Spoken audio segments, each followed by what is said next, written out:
Титандар беттеши кайрадан Чемпиондор Лигасында. Манчестер Сити, Реал Мадрид. Бул оюн Чемпиондор Лигасында ким чемпион болушун белгилеп берүүчү оюн деген пикирибизге Ливерпуль менен Барселона күйөрмандары кошулбаса керек. Ассаламу алейкум достор. Кече чыгарылышы керек эле, бирок телефон иштебей видеону жасай албагандыктан бүгүн чыгарууга аргасыз болдум. Туура түшүнүү менен кабыл аласыз деген ойдомун. Жалпыңыздарга маалым болгондой эле кече Чемпиондор Лигасынын стык оюндарына чучулак тартылды. Анда баары бири-бирине ылайыктуу командалар түштү деп ойлойм. Анда акырындык менен тааныштырып өтөлүм.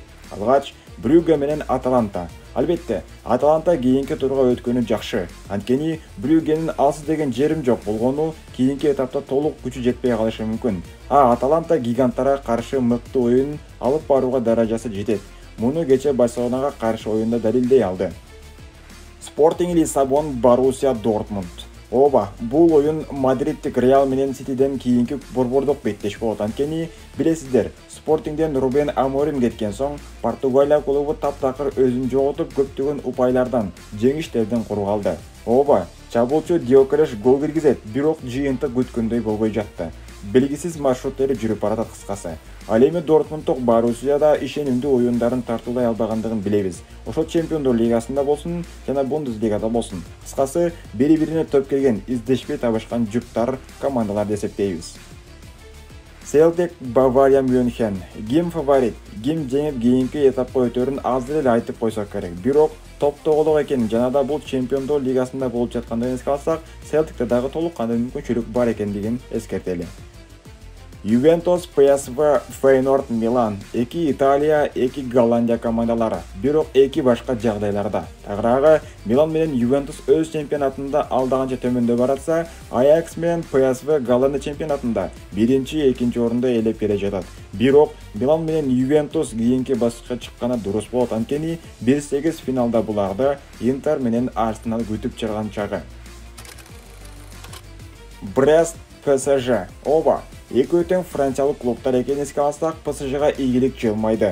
Эгер Луис Энрике шакирттери жөн гана Франция лигасы деп ойносо, жеңип кетиши мүмкүн.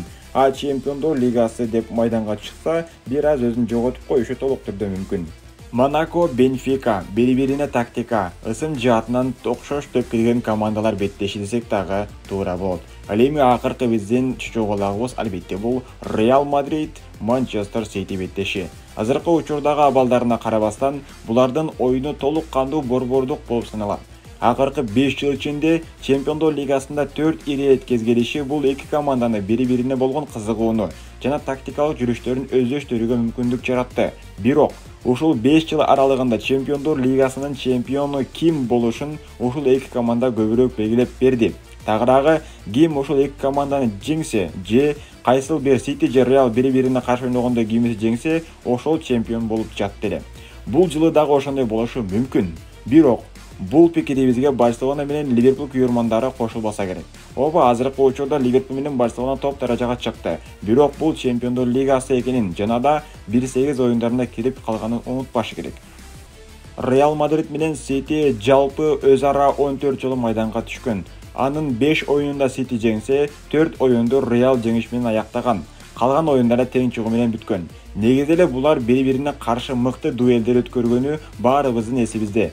Эң кызыктуусу, Манчестер Сити өз үйүндө Реал Мадридке болгону бир эле жолу утулуп калган.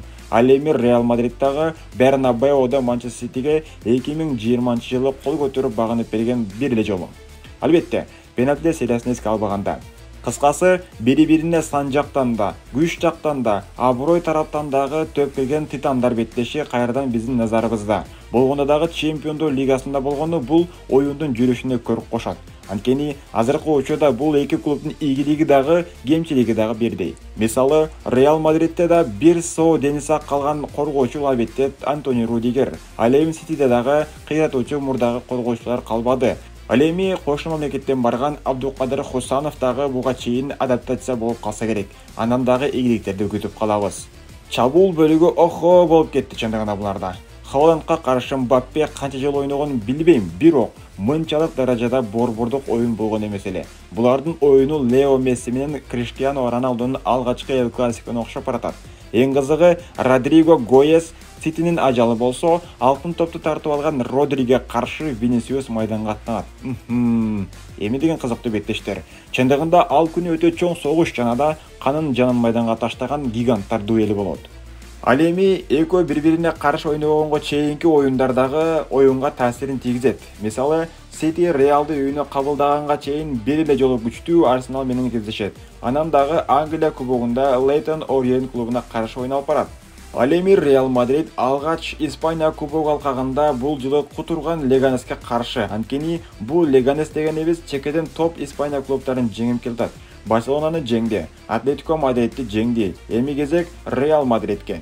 Андан соң Мадридтик Реал өзүнүн жердеши болгон Атлетико Мадрид менен дерби өткөрөт. Ошондуктан Реал алда канча алсыраган абалда бул оюнга келип калышы мүмкүн. Кыскасы, титандар ушул жолдо кимиси жеңсе дагы кезектеги этапка өтөт. Бирок ал жакта дагы күчтүүлөр күтүп жатканын унутпообуз керек. Урматтуулар, сток оюндары 11-12 февралда алгачкы оюну болсо, жооптук беттештер 18-19 февраль кечесинде болуп өтөт. Достор, сиздин оюңузча бул беттеште ким жеңип, кезектеги этапка жол алат? Анан дагы каналга катталып лайк басып, достор менен бөлүшкөнү унутпаңыздар. Анткени кыргыз телелүү футбол аудиториясын сиз менен биргеликте жаратабыз.